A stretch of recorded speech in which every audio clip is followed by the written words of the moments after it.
좋아요, 구독. 네, 반도체주의 풍향계라고 불릴 수 있는 마이크론이 실적을 발표했습니다. 네, 반도체주들 빅사이클의 초입이라고 봐야 할지 자세한 내용 한번 다뤄보도록 하겠습니다. 일단 마이크론이 실적을 발표한 이후에 주가는 좀 급락하는 모습을 보였습니다. 앞으로 실적 전망이 주가의 발목을 좀 잡았다라고 봐야겠죠.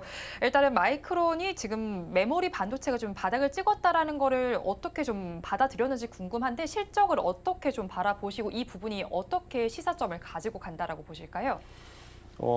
저 실적을 보고 한마디로 결론 지으면 저게 네. 이제 2023년 1분기가 우리하고 회계년도가 달라요. 네. 4분기가 9월까지니까 미국은 회계년도가 실제 우리나라 3분기 네. 결산으로 봐야 되거든요. 저걸 한마디로 얘기하면 업계에서는 바닥 끝났다. 네. 바닥은 지났다. 확실히. 요게 전체적인 반도체주를 바라보는 전문가들 시선이고 이 바닥을 지났다는 것을 어떻게 이제 확인하느냐? 실제 마이크론의 실적은 되게 안 좋았어요. 그래서 네. 지난주 우리가 추석 연휴 동안에 미국은 이 마이크론 영향으로 반도체주는 다 하락을 했지만 시장에서는 이제는 반도체주가 바닥을 치고 뭔가 다시 회복되는 국면이 아닌가라고 해서 네. 실제 그 주간에 우리나라 개인 주주들은 삼성전자와 하이닉스에 가장 많이 매수를 했죠. 실제적으로 빠르게 지금 하고 있는 것 같은데 우선 첫 번째는 왜 바닥을 지났느냐? 고객사들의 재고가 좀 정상화한 것 같다. 첫 번째 네. 시그널입니다. 두 번째는 D램에서 일종의 그 단가가 오르고 있어요. 그러니까 공급 감소가 효과가 나타나기 시작했다. 그게 이제 바닥을 친 거고. 그리고 이렇다 보니까 지금 D램 현물 가격이 1년 6개월 만에 이제 오르기 시작했거든요, 실질적으로. 네. 이제 그 부분이 가장 지금 반도체 전체 업황에서 중요한 시그널이 아닌가. 실제 마이크론의 그 실적을 봐도 이제 4분기만 딱 따지고 보면 저 실적에서 보면 네. 평균 판매 단가는 9% 하락을 했는데 출하량은 15% 늘었어요. D램을 기준으로 했을 네. 때. 그리고 낸드 플래시도 판가는 15%를 지금 하락하고 있는데 출하량은 40% 늘었다는 겁니다. 그러니까 아직까지 가격은 회복은 되지 않았지만 출하량이 느는 걸로 봐서 재고가 거의 소진되고 이제는 바닥을 찍은 것이 아니냐 하는 게 대체적인 시각인 것 같습니다. 네, 일단 마이크론의 실적이 나오면서 반도체들 지금 바닥은 지났다라는 분석이 나오고 있는데 사실 그런데 이 실적을 보면서 메모리 반도체가 올해 내에는 좀 반등이 어렵다라는 분석도 나오고 있습니다. 그런데 우리나라 업체들이 좀 주력하는 게 메모리 반도체인 만큼 4분기에는 어떻게 전망을 해야 할까요? 이제 삼성전자나 SK 하이닉스를 바라볼 때 단순히 메모리로만 우리가 이제 생각하고 있는데 사실 조금 구분을 해줘야 돼요. 랜드 플래시하고 일반 메모리하고 좀 구분을 해야 되고 메모리 안에서도 우리가 알고 있는 HBM. 그러니까 지금도 내일 모레 실적이 나오겠지만 메모리 랜드 플래시 부분은 여전히 적자가 굉장히 심하고 현재 적자를 대부분 장악하고 있는 건 랜드 플래시 때문이거든요. 실제 메모리에서는 일부 흑자가 나고 있어요. 하이닉스도 그렇고 삼성전자도 그렇고. 그래서 그건 같은 메모리 반도체 시장이지만 좀 구분해서 봐야 되는데 일단 메모리 쪽에서 흑자가 나타나고 있다는 것은 감산 효과가 나타나고 있다는 겁니다. 네.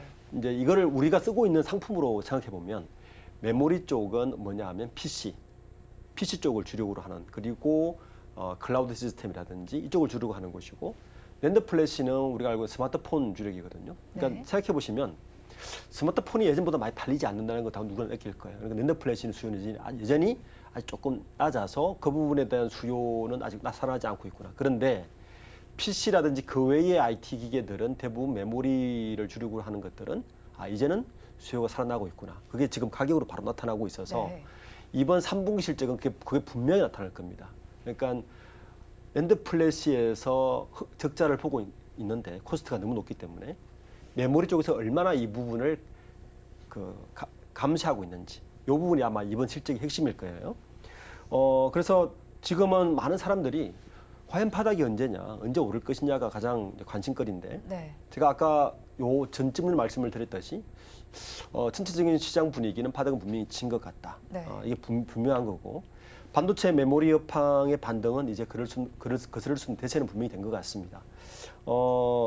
지금은 그 수요 부진 상황에서 수요 균형을 맞추기 위해서 감산 노력을 이어가고 있는데 이 감산 노력이 3, 4분기까지는 가더라도 그때 이후부터는 감산은 이제 스탑하지 않을까. 네.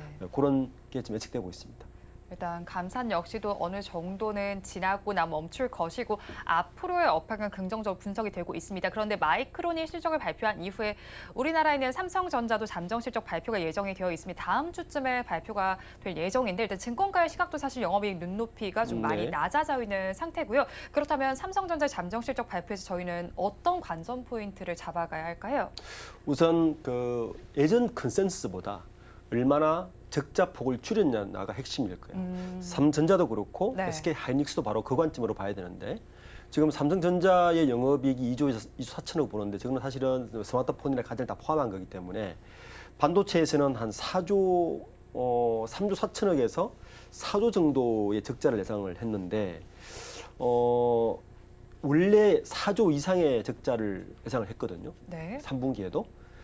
지금 2분기에 4조 3천억 적자를 봤단 말이에요. 반도체에서만. 그런데 3분기에도 그 정도 적자를 가지 않을까라고 예상을 했는데 실제 지금 증권가 컨센서스를 보면 반도체 적자 폭이 3조 4천억에서 4조 미만이라는 이야기입니다. 그 이야기는 한 3, 4천억 정도를 줄였다는 이야기인데 그 부분이 뭐냐? 메모리 가격이 상승했기 때문입니다. 네. 나머지 적자 폭은 낸드 플래시의 공급 만드는 제조 단가가 너무 높기 때문에 모델 믹싱을 아무리 해도 그 기본적인 제조 단가를 줄일 수 없기 때문에 나타나는 적자가 핵심이라서 그렇게 본다면 삼전자의 3분기 적자는 그렇게 나쁘게 볼 건 아니다. 4분기에 오를 수 있다는 이제 희망이 보이는 거죠.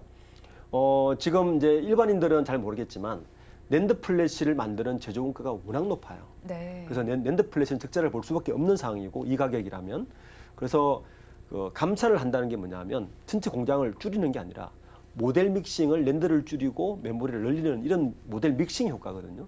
믹싱을 아무리 하더라도 기본적인 코스트가 있기 때문에 이 적자 폭은 피할 수 없는데 그만큼 컨센서스보다 몇 천억이라도 적자를 줄였다는 이야기는 메모리 가격이 올랐다는 이야기고 메모리의 출하량이 계속 늘어나고 있다. 이렇게 보고 또 하나 이제 흑자 역할을 한 거는 역시 HBM이죠. 삼성전자도. 네. HBM이 삼성전자는 전체 매출에서 5% 정도밖에 차지하지 않겠지만 그 공급량이 늘면서 그 부분도 적자폭을 많이 줄였다. 이번 컨센서스의 관전 포인트는 역시 적자를 얼마나 줄였느냐 이 부분이 되겠습니다. 네, 일단 삼성전자의 잠정 실적 적자가 나오더라도 이걸 무조건 비관적으로 해석할 게 아니고요. 적자 폭을 얼마나 줄였는지 집중하셔서 좀 보시면 좋겠다라는 의견을 전해주셨습니다. 그런데 증권가에서도 일단 삼성전자에 대해서 긍정적인 시선 자체는 유지를 하고 있습니다. 목표 주가를 9만 원까지 올리는 증권사들도 있고요. 거기에 또 시티은행의 경우에는 지난 8월에 삼성전자의 목표 주가를 12만 원까지 제시를 하기도 했습니다. 그런데 오늘 주가를 살펴보면 7만 원에도 미치지 못하는 상황인데 일단 9만 전자가 되기 위해서 어떤 요건이 필요할까요? 우선 한 3가지 정도 요건이 필요한 것 같아요. 첫 번째는 제일 중요한 건 역시 이익과 직결되는 D램 가격입니다. 이제 3분기에는 D램 평균 단가가 전분기 대비해서 한 자릿수 중반대밖에 안 올랐거든요. 4분기에는 아마 2자릿수까지 이 D램의 ASP, 평균 판매 단가가 오를 거라서 이 부분이 바로 실제 연결될 것 같고 또 하나는 이 앞으로 4분기 이후의 시장 전망을 반도체 시장 전망을 볼 때 그 핵심 포인트 중에 하나가 DDR5입니다. 지금은 DDR4가 주력인데 DDR5가 나온 지 벌써 1년이 지났거든요.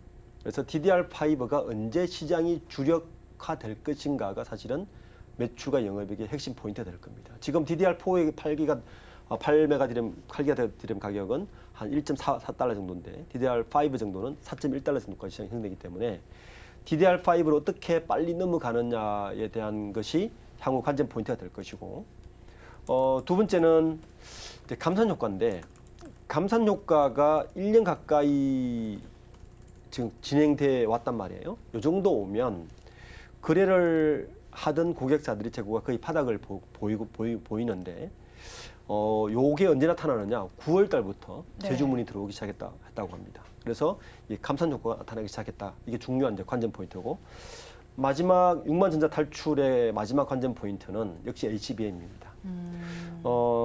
아직까지는 시장에서 SK 하이닉스가 메인으로 생각되지만 네. 삼성전자가 후발주자이지만 엔비디아의 HBM3 납품을 시작했거든요. 이것도 6만 전자를 탈출하는 중요한 관전 포인트다. 그래서 세 가지 DDR5를 위시한 메모리 가격이 어떻게 될 것인가 오르고 있다는 게 중요한 포인트고 두 번째는 감산 효과가 나타나고 있다. 세 번째는 HBM3의 엔비디아 납품으로 이어지는 이 부분 효과가 언제 나타날 것이냐. 이 세 가지가 아마 6만 전자 탈출의 중요한 갈림이 될 것 같습니다. 네, 일단 6만 전자부터 먼저 탈출해야 9만 전자까지 가게 되니까 일단 DDR5를 위시한 일단 메모리 가격을 먼저 살펴보시고 감산 효과에 더불어서 HBM3의 엔비디아 향 납품까지 한번 살펴보시면 좋겠다라는 의견을 전해주셨습니다. 그렇다면 이제 SK하이닉스의 이야기도 좀 해보도록 할게요. SK하이닉스의 경우에는 지난 2분기에 마이크론에게 내줬었던 2위 자리를 탈환을 하기도 했고요. 또 HBM 시장에서는 주도적인 지위를 가지고 있지 않습니까? 그렇다면 뭐 DDR5와 HBM과 관련해서 적자폭을 좀 많이 줄여낼 수도 있지 않을까 해요. 그렇죠. 이제 마이크론 효과를 옛날에는 마이크론 효과를 그대로 삼성전자나 SK 하이닉스 효과로 그대로 받아들였는데 요즘은 네. 조금 달라진 게 역시 HBM 때문입니다.